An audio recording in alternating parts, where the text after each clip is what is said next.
Good morning students. आज की online class में आप सभी का स्वागत है।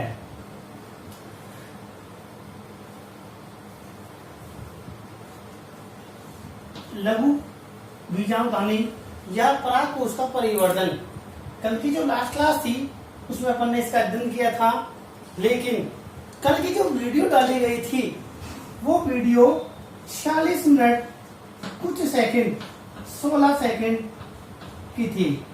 कितने मिनट की थी ये? 46 सेकंड की थी।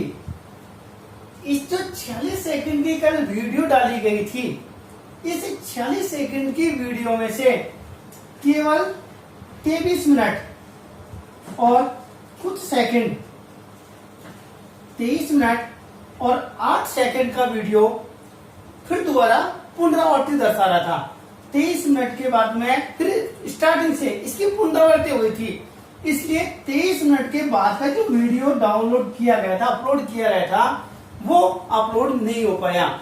इसलिए कल टॉपिक तो पूरा पढ़ा दिया गया था, लेकिन 23 मिनट का जो अपलोड नहीं हुआ, इसीलिए यहाँ 23 मिनट जो 8 सेकंड का वीडियो अपलोड हुआ है, इससे आगे का मैं दोबारा आपको एक बार रिपीट कर देता हूँ। ये किसी टेक्निक कारण से ये अपलोड नहीं हो पाया था, इसलिए मैं इसका दोबारा आज वीडियो बना करके दोबारा अपलोड कर देता हूँ। जो 23 मिनट का वीडियो था ना, ये 23-8 का जो वीडियो था, ये पहुंच गया था जो लघु बीजाणुधानी की संरचना थी, उसका जो चौथा आवरण, और चौथा आवरण था टेपिटम। क्या था? टेपिटम। इस टेपिटम को पोषोतक, क्या कहते हैं इसे? पोषोतक। पोष ऊतक, पोष का मतलब पोषण, ऊतक का मतलब टिश्यू। ऐसे जो कोशिकाओं के समूह जो पोषण उत्पन्न करते हैं क्या कहलाते हैं? पोषोतक या टेपिटम कहलाते हैं। ये जो टेपिटम होता है ना, ये लघु बीजाणुधानी की संरचना का, किसका? लघु बीजाणुधानी की संरचना का चौथा या अंतिम आवरण होता है। कौन सा होता है? चौथा या अंतिम आवरण होता है। ये सबसे भीतरी स्तर की ओर कहाँ पाया जाता है? सबसे भीतरी स्तर की ओर पाया जाता है। ये टेपिटम होता है ना, इनकी कोशिकाएं दो प्रकार की होती हैं। एक तो होती है अमीबीय, एक तो होता है अमीबीय टेपिटम, जिसे प्लाज्मोडियल टेपिटम भी कहते हैं। और दूसरा आता है ना, वो आता है स्रावी या ग्रंथिल टेपिटम। कितने भागों में बटा है? 2 भागों में बटा है। नंबर 1 अमीबिया या प्लाज्मोडियम, और नंबर 2 स्रावी या ग्रंथिल।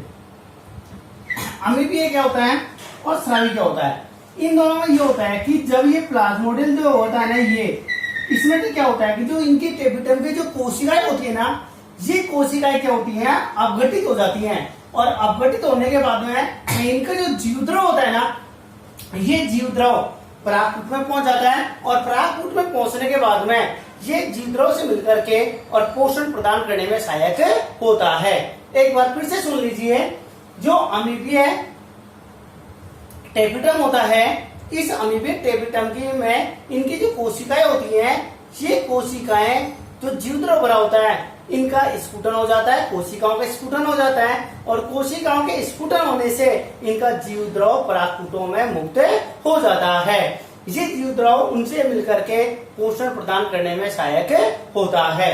जबकि दूसरा कौन सा है? स्रावी ग्रंथिल। नाम से पता चल रहा है कि स्रावी का मतलब स्राव होना, ग्रंथिल का मतलब ऐसी जो सेल्स जो लगातार किसी पदार्थ को सिक्रीट करती हैं।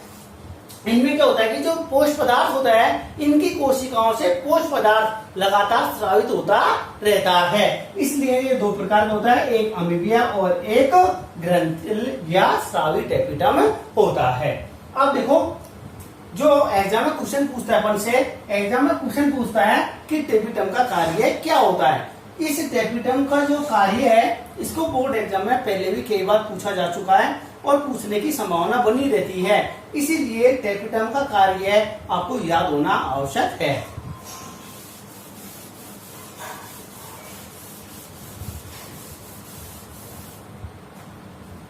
अपन यदि टेपिटम की बात करें तो टेपिटम का नाम अपने दे रखा है पोषोटक। तो इसका सीधा सा अर्थ निकलता है कि लघु बीजाणुधानी में जब लघु बीजाणुओं का निर्माण होता है, किसका? लघु बीजाणुधानी में जब लघु बीजाणुओं का निर्माण होता है तो इन लघु बीजाणुओं के विकास के दौरान इन्हें क्या चाहिए? पोषण की आवश्यकता होती है। और इसीलिए जो विकसित हो रहे लघु बीजाणु होते हैं ना, इनको जो पोषण प्राप्त होता है ना, ये पोषण कहां से प्राप्त होता है? इन टेपिटम कोशिकाओं से पोषण प्राप्त होता है। इसलिए इसका सबसे इंपॉर्टेंट वर्क तो ये होता है कि जो टेपिटम कोशिकाएं होती हैं, ये टेपिटम कोशिकाएं लघु बीजाणुधानी में विकसित हो रहे लघु बीजाणुओं को पोषण प्रदान करना है। एक चीज और पूछता है अपन से, एक तो पूछता है प्रोयूबिस का है और एक आता है अपने पास में यूबिस का है। ये भी कई बार एग्जाम में पूछता है कि प्रोयूबिस का क्या होता है और यूबिस का क्या होता है। ये भी टेपिटम से संबंधित ही है, इसलिए प्रोयूबिस का पूछ लेता है और यूबिस का भी पूछ लेता है। अब देखो प्रोयूबिस का क्या होता है। प्रोयूबिस का क्या होता है कि जो टेपिटम कोशिकाएं होती हैं, इन टेपिटम कोशिकाओं से लिपिड प्रकृति की, कौन सी? लिपिड मतलब वसीय लिपिड प्रकृति होती है ना, इस लिपिड प्रकृति की कुछ गोलाकार संरचनाएं उत्पन्न होती हैं। इन गोलाकार संरचनाओं को क्या कहते हैं? प्रोयूबिस्काए कहते हैं। दोबारा सुन लीजिए, जो टेपिटम कोशिकाएं होती हैं, इन टेपिटम कोशिकाओं से लिपिड प्रकृति की कुछ गोलाकार संरचनाएं सिक्रेट होती हैं, स्रावित होती हैं, जिन्हें प्रोयूबिस्काए कहते हैं। अब यूबिस्काए क्या होता है? जैसे परागकणों का परिवर्धन होता है या परागकणों का विकास होता है, तो ये प्रोयूबिस्काए होता है ना, क्या होता है? प्रोयूबिस्काए होता है। इस प्रोयूबिस्काए के ऊपर स्पोरोपोलेनिन का जमा हो जाता है। क्या हो जाता है? स्पोरोपोलेनिन का जमा हो जाता है और जिससे जो संरचना बनती है ना,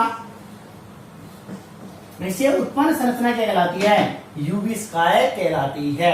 दोनों अंदर देखिए, प्रोयूबिस्काए क्या होता है?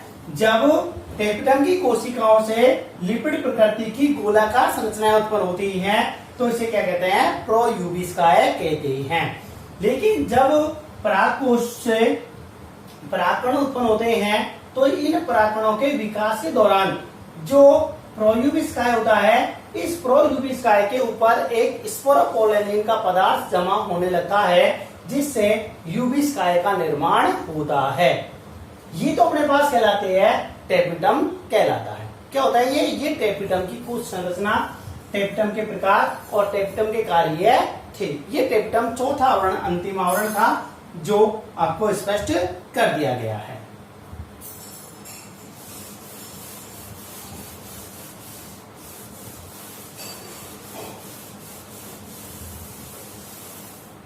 कल जो आरेख बनाया था ना, उसमें अपन ने एक साइड लिखा था प्राथमिक भित्तिजन कोशिका और दूसरी साइड लिखा था ना प्राथमिक बीजाणुजन कोशिका।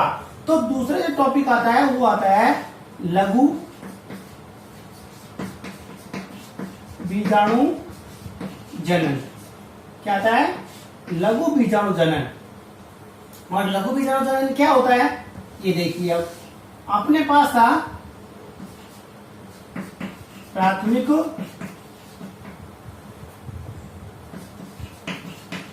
बीजाणु जनकोशिका, प्राथमिक बीजाणु जनकोशिका, इनसे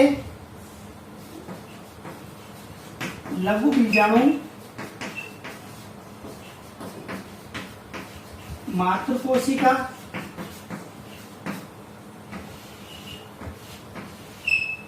इस लघु बीजाणु मातृ कोशिका में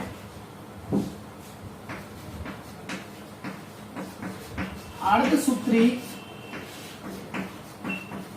विभाजन होता है और अर्धसूत्री विभाजन होने से 4 अगुणित लघु बीजाणु बनते हैं। ये लघु बीजाणु कैसे होते हैं? ये अगुणित होते हैं। जो ये प्रोसेसिंग होती है ना, इस प्रोसेसिंग को क्या कहते हैं? लघु बीजाणु जनन कहते हैं। क्या कहेंगे? लघु बीजाणु मात्र कोशिकाओं से अर्धसूत्री विभाजन द्वारा अगुणित लघु बीजाणुओं के निर्माण की प्रक्रिया को क्या कहते हैं? लघु बीजाणु जनन कहते हैं। ध्यान से सुनिए, लघु बीजाणु मात्र कोशिका से अर्धसूत्री विभाजन द्वारा अगुणित लघु बीजाणुओं के निर्माण की प्रक्रिया को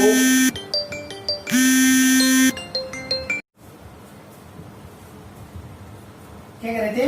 प्राथमिक जो बीजाणुजन कोशिका होती हैं, ये प्राथमिक बीजाणुजन कोशिकाओं से लघु बीजाणु मात्र कोशिकाओं का निर्माण होता है। ये लघु बीजाणु मात्र कोशिकाएं अर्धसूत्री विभाजन द्वारा अगुणित लघु बीजाणुओं का निर्माण करती हैं। इस प्रक्रिया को क्या कहते हैं? लघु बीजाणु जनन कहते हैं।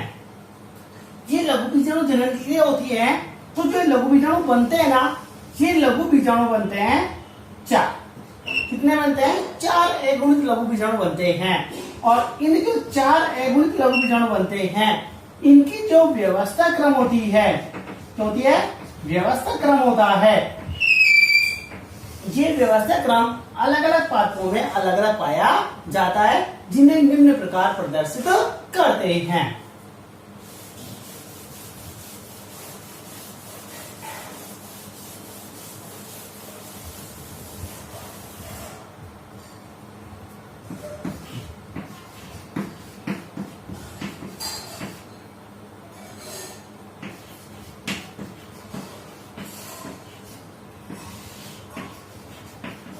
नंबर 1 आती है चतुष्फलकीय अवस्था।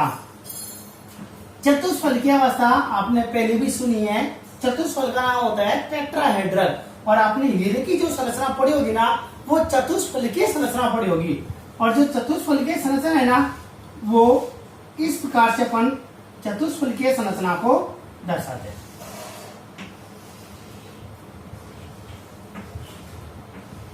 इसमें देखो 1 2 3 तो दिखाई दे रहा है और चौथा दिखाई नहीं दे रहा है, इसलिए 1 2 3 तो सामने फ्रंट पे होते हैं और जो चौथा होता है ना, वो पीछे की ओर पाया जाता है। इसलिए 1 2 3 तो इधर होता है और चौथा होता है इसके पीछे होता है। जो ज्यादातर द्विबीजपत्री प्लांट्स होते हैं, द्विबीजपत्री पादप होते हैं, इन सभी द्विबीजपत्री पादपों में कौन सा पाया जाता है? चतुष्फलकीय लघु बीजाणु विन्यास पाया जाता है। इनकी जो व्यवस्था क्रम होती है लघु बीजाणुओं की, वो किस प्रकार की होती है? चतुष्फलकीय प्रकार की होती है। नंबर 2 आता है अपने पास में सम द्विपार्श्विक। कौन सी आती है? सम द्विपार्श्विक अवस्था। सम द्विपार्श्विक अवस्था में क्या होता है? सम द्विपार्श्विक अवस्था में क्या होता है कि जो चारों लघु बीजाणु होते हैं ना, ये चारों लघु बीजाणु समान रूप से 1 2 3 और 1 4, सम का मतलब समान, द्वि का मतलब 2, पार्श्व मतलब बगल में। चारों लघु बीजाणु होते हैं ना, 2 2 के पार्श्व में आसानी समान रूप से लगे हुए होते हैं, इसलिए से क्या कहते हैं? सम द्विपार्श्विक अवस्था कहते हैं। इसमें जो एक बीजपत्री प्लांट्स होते हैं, एक बीज पत्री प्लांट्स होते हैं, सब एक बीजपत्री पादपों में इसी प्रकार का लघु बीजाणु विन्यास पाया जाता है। तीसरा अपने पास आता है, वो आता है क्रॉसित। कौन सा आता है? क्रॉसित अवस्था आती है। क्रॉसित अवस्था में क्या होता है कि इनमें जो 2 लघु बीजाणु होते हैं ना, ये 2 लघु बीजाणु ऊपर और एक लघु बीजाणु नीचे। कितने हो गए? 3। ये 2 तीसरे के समकोण पर स्थित होते हैं और जो चौथा होता है ना वो इसके पीछे की ओर लगा होता है। जैसे मान लो कोई गोल चीज है, उस गोल चीज को कोई गोल चीज है, उस गोल चीज को मैं पहले यूं काट दूं तो एक और एक 2 सामने दिखाई दे रहे हैं। फिर अपन जैसे यूं काटेंगे तो कैसे बन गए? एक 2 ऊपर के हो गए और एक नीचे हो गया। जो नीचे का हमने एक बार काटा है ना, उस नीचे के एक भाग को फिर पीछे से जो खड़ा काट देते हैं तो सामने का भाग दिखाई देगा, सिर्फ पीछे का भाग दिखाई नहीं देगा। इसलिए जो क्रॉसित अवस्था होती है वो इस प्रकार से विन्यासित होती है। इसका एग्जाम्पल आता है मैग्नोलिया।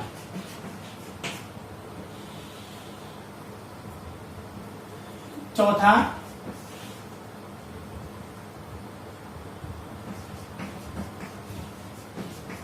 रेखित अवस्था।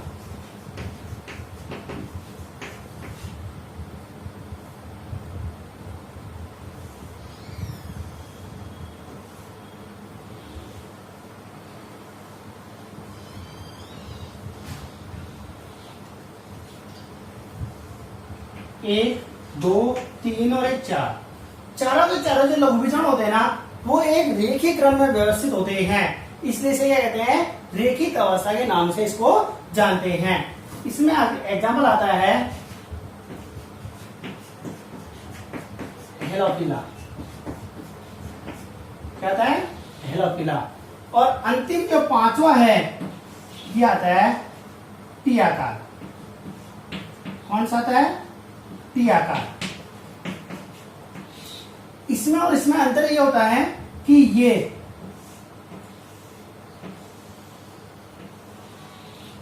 समान है, लेकिन इसमें क्या होता है? ये चौथा होता है ना वो इसके समरूप लगा होता है।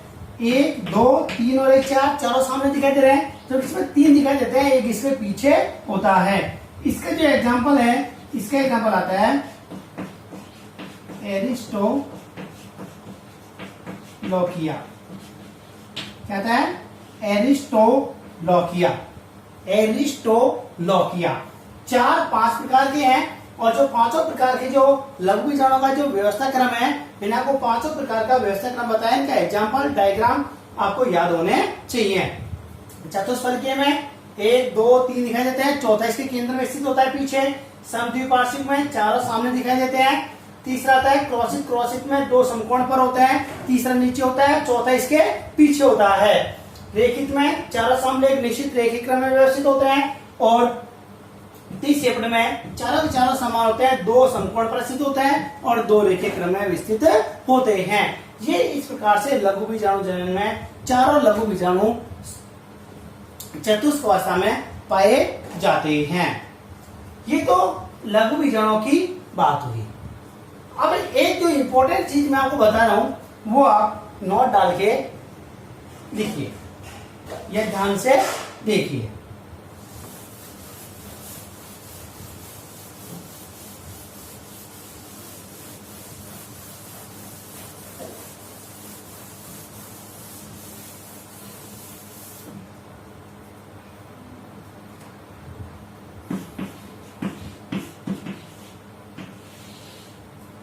एक आता अपने पास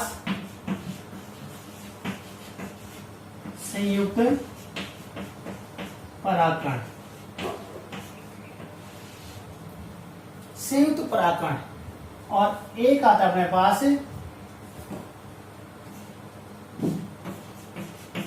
परागफुट। एक तो अपने पास में आता है संयुक्त परागण और एक अपने पास में आता है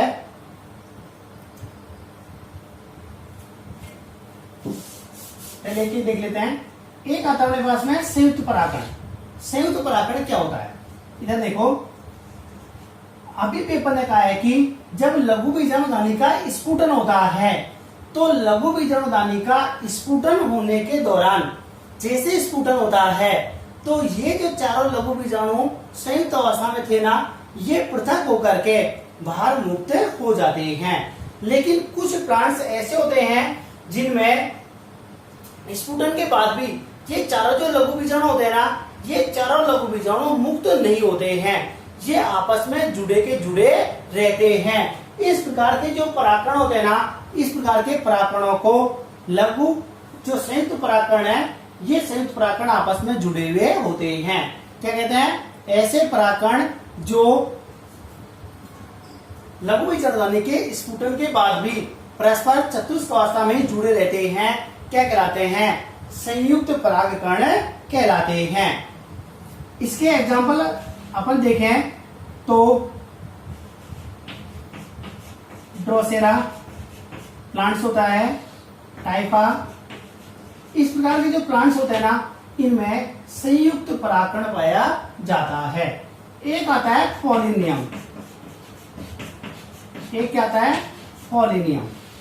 नंबर 1 नॉट, नंबर 2 पॉलिनियम क्या होता है? पॉलिनियम ये होता है कि जो आंख को बोलते हैं आंकड़ा। एक होता है आर्किड, आर्किड इसका नाम भी सुना होगा आपने। ये अधि प्लांट्स होते हैं, अधि पादप होते हैं जो दूसरे पादप पर उगते हैं, और इनकी जड़ें होती है ना, वो आर्द्रता ग्रही प्रकृति की होती है। ये हवा में लटकी होती है और हवा से क्या करता है? नमी का, पानी का अवशोषण करते हैं, इसलिए इनकी जड़ें कैसी होती हैं? आर्द्रता ग्रही होती है। इनमें क्या होता है कि जो इनके परागकण होते हैं ना, ये परागकण जुड़ करके एक विशेष प्रकार की संरचना का निर्माण करते हैं, और जो ये संरचना होती है ना, ये संरचना क्या कहलाती है? ये संरचना कहलाती है पॉलिनियम।